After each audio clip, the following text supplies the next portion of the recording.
has made Sean Combs a little bit nervous. To me on that, when you said, yeah, he looked like the gay homie, I didn't know what you were talking about. Stop. Then he was like, yo, so when we gonna get the chance to, to kick it, like we could just hang out. We gotta kick it. This is Paul. Okay. He telling me we gotta kick it, and he was like, yo, why don't we like go shopping? I mean, like I pay for it. And I was like, This is a dirty game. Sean Diddy Combs hissed fiercely, his voice trembling with rage, his hands gripping the edge of the defendant's table, sending a shudder through the silent courtroom in New York in May 2025. Something huge coming up, which is a documentary about P. Diddy, Puff Daddy, P. Diddy. Yeah. Did he do it, right? I know he did you've been heavy on social media talking about it. He did it. Just minutes earlier, Diddy had entered with a facade of confidence, his icy gaze masking the loneliness of having not a single family member by his side. Not one of Diddy's relatives showed up, not even his adopted son, once his pride and joy, leaving him to face the shadows of his past alone. Who could have imagined that the music mogul, once seen as invincible, would be pushed to the brink of collapse, not by the FBI, not by the victims who spoke out, but by an old enemy who never relents, 50 Cent. Go out to the prison and will you visit him just for funsies? I don't know. Look, because you think that right now he can feel like I'm his enemy. Wait, what? Yeah. Why would you feel that way? And it wasn't through a recording, something that had already set headlines ablaze, but through an abstract painting with blood-red streaks and faint symbols, once hung in Diddy's mansion, that left the entire courtroom stunned. The painting, valued at $21.1 million, was unveiled by 50 Cent with the caption, "Real art speaks for itself," hinting at secrets from Diddy's infamous parties, attended by those closest to him. That day's hearing was initially seen as a routine legal procedure in Diddy's ongoing series of cases. Those present, from reporters to spectators, expected to witness a composed Diddy, shielded by his high-priced legal team, effortlessly navigating the prosecution's questions. But the courtroom's atmosphere turned suffocating when the plaintiff's attorney stood up, voice resolute, announcing the presentation of an unexpected piece of evidence.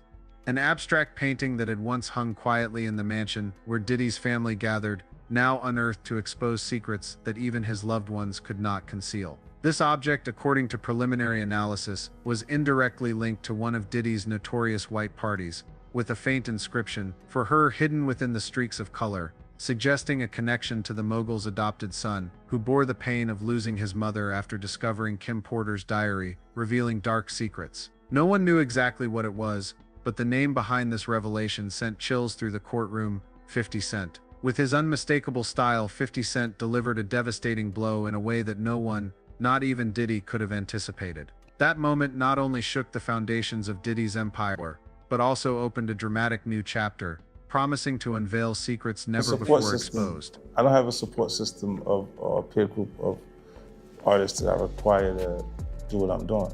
I've had to be on my own from the beginning. So I don't necessarily have a responsibility to behave a certain way, according to them.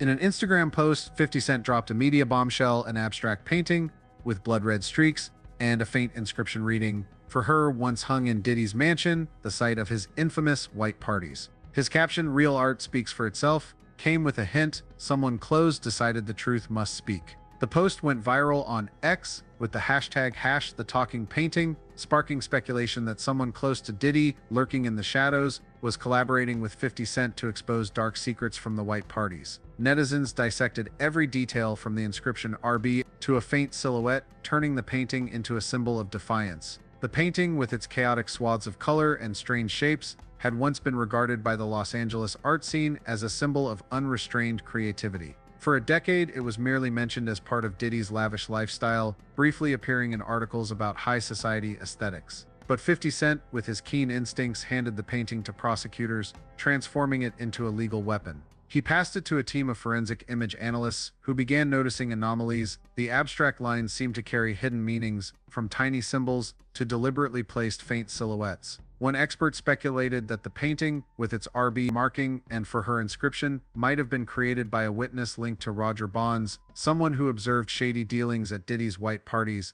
though more time was needed to decode its hidden significance. Prosecutors suggested the painting hinted at witness coercion, akin to the 200 calls Diddy made, News of the painting began spreading across social media, with 50 Cent's posts implying that the truth is closing in, heightening curiosity and pressure on Diddy ahead of the trial. I got to get into the real estate in the area to be able to facilitate what happens after big events happen. You've seen some of the good things that Tyler Perry done in Atlanta, and you'll see.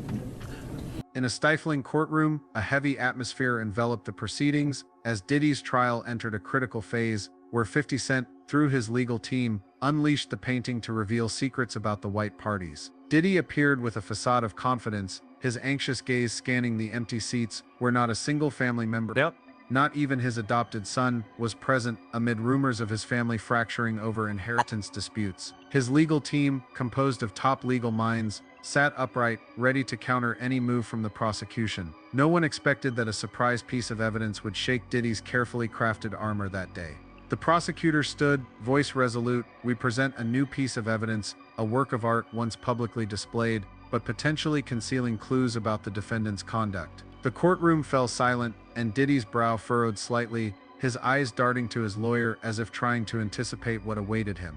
A large screen was set up, displaying the painting with its tangled swaths of color. The prosecutor, aided by an image analysis expert, began a preliminary presentation. They pointed out that details in the painting, such as the part here inscription and the RB marking matching a witness's handwriting, seemed to recreate secrets from Diddy's white parties, where illegal activities were concealed. However, they emphasized that the decoding process was ongoing, and the painting was only the first step in uncovering larger secrets. The courtroom buzzed with whispers, reporters scribbled furiously, and the jury exchanged curious glances. Diddy, who had always maintained an air of invincibility, began to lose his composure. He leaned forward, whispering urgently to his lawyer, his eyes fixed on the screen. When the prosecutor hinted that someone close, harboring painful secrets, might have provided the painting to incriminate Diddy, he could no longer hide his unease. He clenched his fists, his gaze wavering, as if haunted by an unexpected betrayal. "Who brought this out?"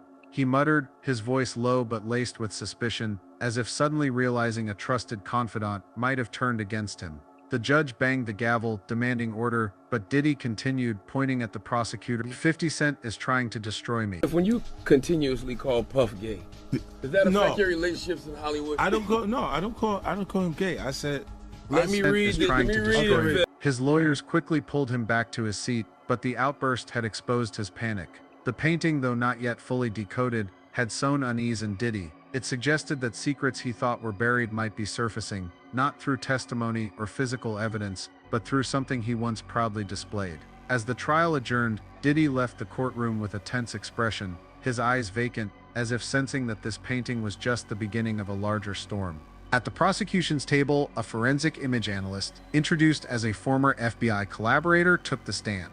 With a calm, steady voice, he decoded each detail of the painting, every word landing like a hammer blow to Diddy's confidence. A faint silhouette in the bottom left corner, its arm raised as if issuing a command, was speculated by the expert to symbolize a figure of authority, possibly the defendant himself. He emphasized, his gaze sweeping toward Diddy. A series of tiny, nearly invisible symbols, magnified on the screen, revealed a sequence of numbers matching the date of a notorious white party in 2012, where allegations of illegal conduct had once circulated in the media. A curving streak of vivid red, flowing like blood, was interpreted as a representation of violence or harm, prompting some jurors to furrow their brows.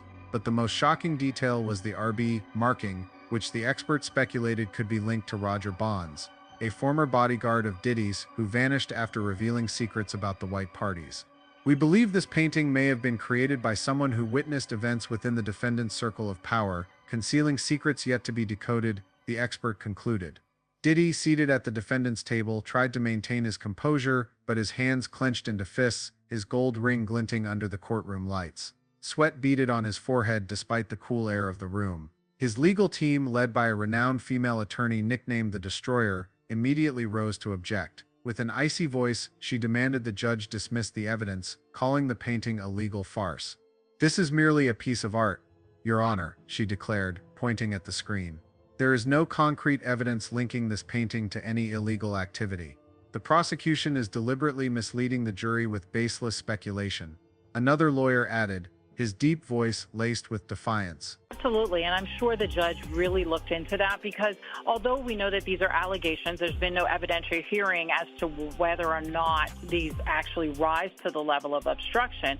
Just the idea that he is not even following the rules that are enlisted by the prison is already a sign to the judge that he may not follow any conditions that are set forth. And so those type of allegations, whether or not there's been an evidentiary hearing, just speaks to the actions of the individual while incarcerated. The RD marking could refer to anyone, an artist, a designer, or just a random detail. The prosecution has no direct witness to substantiate these allegations. The judge, a middle-aged man with a stern face, banged his gavel to restore order, his sharp eyes scanning both sides. "I will review the admissibility of this evidence," he declared, "but the prosecution may continue its presentation." The prosecution remained unfazed. They played a video clip from a 2014 television program where a camera panned across the living room of Diddy's mansion, the painting prominently displayed on the wall. Diddy himself, with a radiant smile, had spoken to the camera, "This piece is my memory. It tells the story of my journey." Those words, once a boast, now became a devastating blow. The prosecutor turned to the jury, emphasizing the defendant didn't just know about the painting. He commissioned it, took pride in it, and now it's turning against him. The courtroom held its breath, all eyes fixed on Diddy. He could no longer maintain his calm. His hands trembled and he shot to his feet, the wooden chair crashing backward with a loud thud, interrupting the presentation. "This is a fake," he shouted, his voice breaking, echoing through the room. "This painting isn't real. You're trying to smear me." His face flushed red, deep lines etched across his forehead, his eyes blazing with panic. He slammed his hand on the table, the sharp sound startling a juror.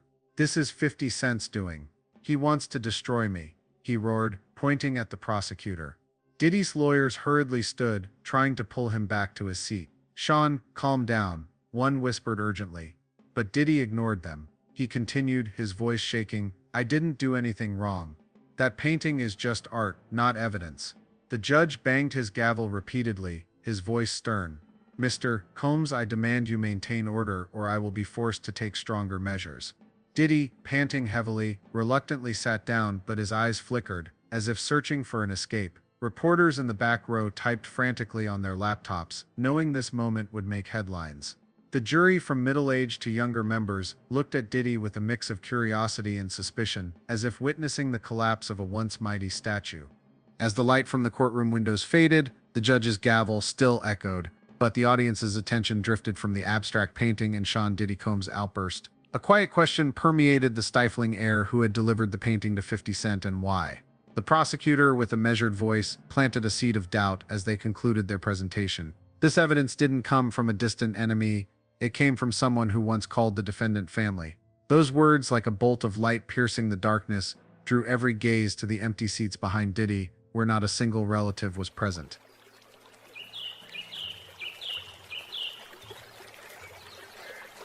In that moment, the trial seemed to pivot, no longer just a legal battle between Diddy and 50 Cent, but a story of a fractured family where dark secrets and the pain of loss were silently shaping a vengeful conspiracy. In the shadows of suspicion, the name Justin Combs, Diddy's adopted son, quietly emerged, not through testimony or the spotlight, but through painful memories of his mother, Kim Porter, and a profound motive to make the man who caused his mother's suffering pay, no matter the cost. In a luxurious apartment tucked away in the heart of the city, neon lights cast a dim glow on glass walls as Justin Combs sat silently, his somber eyes fixed on the vibrant skyline. At 31, Justin was the epitome of glamour, cutting-edge style, a regular presence at lavish events, and a seemingly perfect life under the shadow of his adoptive father, Diddy. But beneath that facade, he carried an unhealed wound, the pain of losing his mother, Kim Porter, the woman who had been the center of his world. Kim, a talented model and actress, was not only Diddy's longtime partner, but also Justin's emotional anchor. She tirelessly raised him, always smiling despite the pressures of life, beside a music mogul. But Justin also witnessed moments when his mother quietly wept, her eyes filled with fear when mentioning Diddy, and times she left the mansion at night, only to return with a weary face. "Mom always said I had to be strong," Justin once recalled, his voice choking in a rare interview, "but I didn't know what she was fighting against." Kim's sudden death in 2018, officially attributed to pneumonia, left Justin with an unfillable void and a haunting question: Was Diddy the powerful man who promised to protect their family, the reason for his mother's suffering and untimely departure? Kim Porter was more than a mother, she was a symbol of resilience. In Justin's eyes, she was the woman who sacrificed everything to raise him and his siblings, despite the cracks in her relationship with Diddy. He remembered nights when she sat by his bedside, sharing her dreams, only to end with a melancholic remark. "There are things I can't tell you, Justin." When Diddy appeared in the tabloids with other women, from young starlets to fleeting flings, Kim remained silent, hiding her pain to shield her children. Justin, though young, sensed the injustice. "Mom deserved to be happy," he once muttered, clutching a family photo in their old room. When Kim passed away, Justin, then only 24, was devastated. He couldn't believe that his mother, always healthy, died from pneumonia. Rumors began swirling in the entertainment world. Some of Kim's friends whispered that she had uncovered Diddy's dark secrets, from freak-off parties to shady dealings. A confidant of Kim's once told Justin, "Your mom knew too much, and that made her a threat." Though lacking proof, those words planted a seed of doubt in Justin's mind, driving him to seek the truth. Doubt about his mother's death, like a smoldering flame, transformed Justin from a young man basking in the limelight into someone with a mission. He began sifting through his mother's keepsakes, from old letters to diaries Kim left in their Los Angeles room.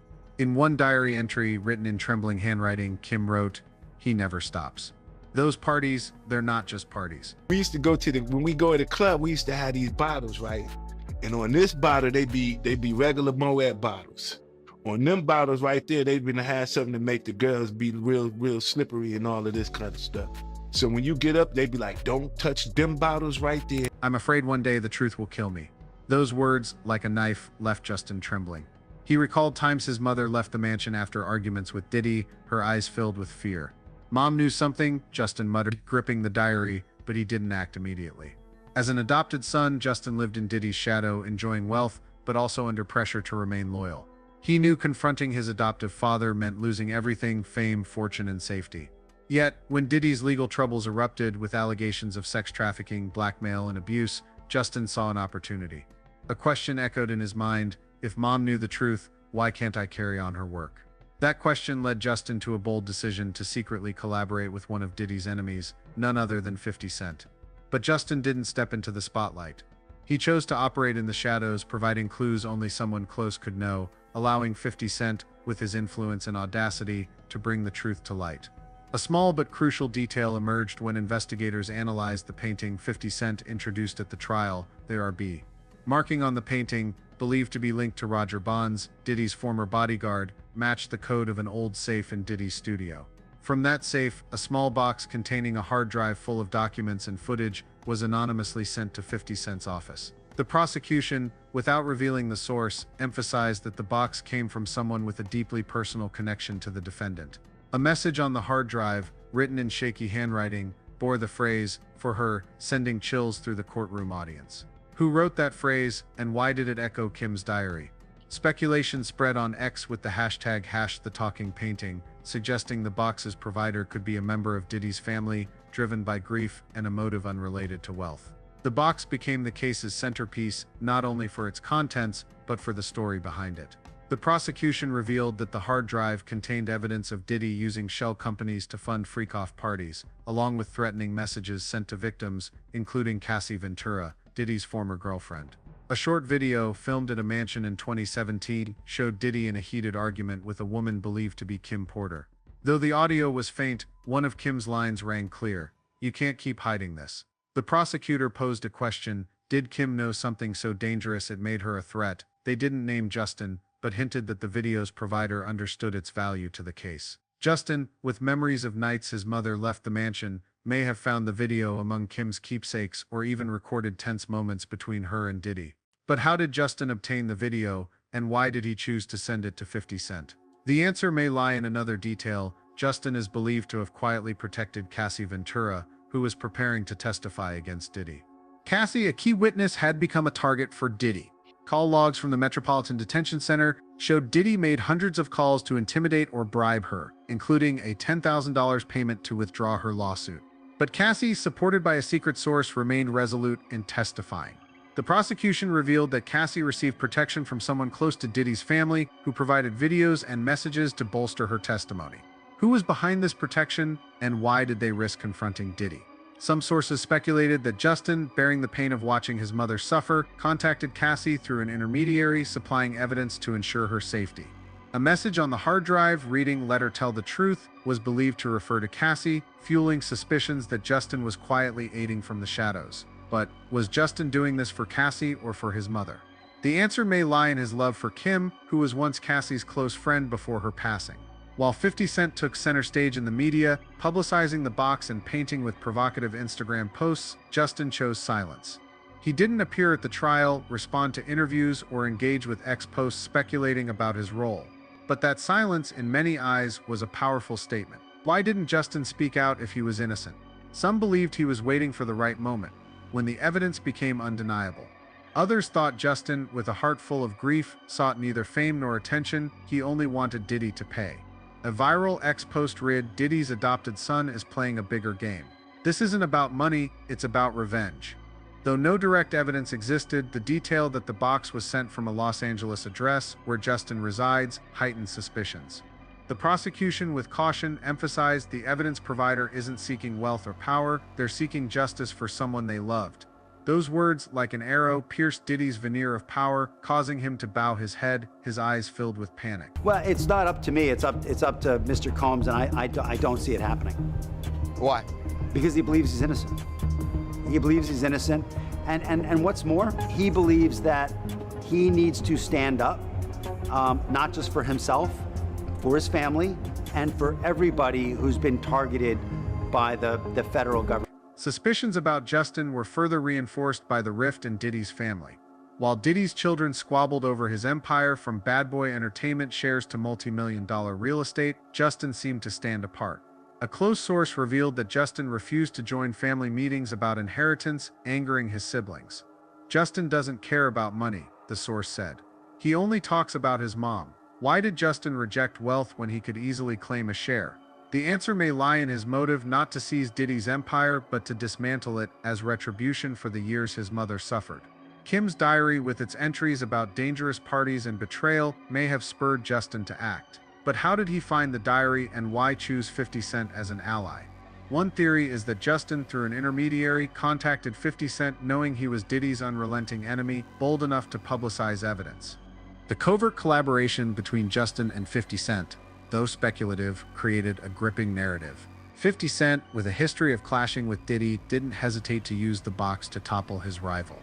But he was careful not to reveal the source, posting only vague hints on Instagram. Someone decided the truth needs to speak. Why didn't 50 Cent disclose the provider's identity if he knew it was Justin? Some believed he was protecting Justin, allowing him to continue operating in the shadows. Others thought 50 Cent kept the mystery to amplify media intrigue.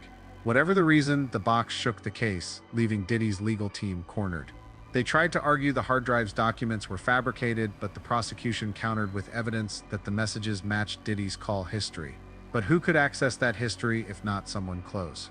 That question, hanging in the courtroom, made Diddy's gaze waver, as if he suspected his own family. In this context, Roger Bonds, Diddy's former bodyguard, became a crucial piece of the puzzle. Bonds, who had supported Cassie and publicly opposed Diddy, vanished from social media after receiving threats.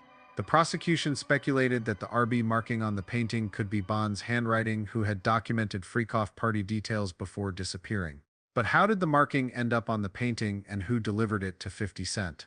One theory is that Justin, with access to Diddy's old studio, found Bonds' notes, possibly kept by Kim as a safeguard. But why did Kim keep those notes, and why did Justin act now? The answer may lie in his pain. Witnessing his mother live in fear, betrayed by the man she loved, Justin resolved to carry on her legacy, using evidence to shatter Diddy's wall of silence. As the trial recessed, the image of Diddy leaving the courtroom, shoulders slumped and eyes vacant, became a symbol of a crumbling empire. But the real story lay in what he didn't see: a loved one, bearing the pain of losing a mother, silently rewriting his fate. Justin, though absent, seemed present in every case detail, from for her inscription on the painting to the message on the heart. Was Justin truly behind it all, or merely a pawn in 50 Cent's game? That question, spreading across X with thousands of posts, sowed doubts about a fractured family where love and betrayal intertwined. As city lights twinkled outside Justin's apartment, he sat quietly, clutching his mother's photo as if whispering, "Mom, I did the right thing." And somewhere 50 Cent with a triumphant smile knew that truth, like art, always finds a way to speak. The story of the abstract painting 50 Cent and the suspicion surrounding Diddy's family in the trial is not merely a dramatic chapter of a legal case, but a mirror reflecting profound values of truth, responsibility, and the power of a community's voice, particularly within the context of Black culture. The painting, with its blood-red streaks and enigmatic RB inscription, transcended its role as a work of art to become a symbol of hidden stories, a reminder that the past cannot remain forever framed behind a veneer of glamour. 50 Cent's action in publicizing the painting on Instagram was not just an attack but a rallying cry, igniting unity in the community to confront the dark corners of power. The doubts about the silence of Diddy's family raised questions about loyalty and responsibility, not to condemn but to provoke reflection on safeguarding truth, even when it is painful. From the courtroom to social media, this story etched a universal truth. Truth, though stifled by wealth or fame, always finds a way to shine when people dare to listen and act. The perspective of this story lies not in judging an individual, but in celebrating the strength of the Black community in using art, media, and courage to reclaim their voice. The #The Talking Painting was not just an online phenomenon, but a banner for those once forced into silence, from the victims in the case to those who have fought for justice throughout history. It serves as a reminder that Black culture, with its rich legacy of resilience, always finds ways to transform pain into strength, much like the red streaks on the painting narrate a story of survival. A Black journalist's commentary resonates: "We don't just tell our story, we paint it, and every stroke is a declaration." This story also underscores that responsibility lies not only with those who commit wrongs, but also with those who choose silence, whether family or associates, setting a new standard for loyalty to truth above all. Yet the story does not stop at praising courage. It invites us to look deeper within ourselves, at the paintings in our own lives, memories, secrets, or choices we hang up to conceal. If a single streak of color can shake an empire, what lies waiting in the hidden corners of our own existence? Are we each holding a talking painting, ready to speak when the time comes? This question is not just for Diddy, but for everyone reading, urging us to ask, when truth knocks, will you open the door or continue to frame it behind a wall of silence?